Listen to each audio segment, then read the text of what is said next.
அறுபடை வீடும் அருள் வழங்கும் முருகா அருகே நீ ஓடோடிவா மூவிரண்டு முகம் ஜொலிக்க ஆறிரண்டு கரங்களுடன் ஆதரவு தர ஓடிவா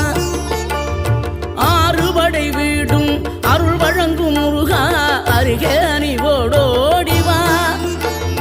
மூவிரண்டு முகம் ஜொலிக்க ஆறிரண்டு கரங்களுடன் ஆதரவு தர ஓடிவா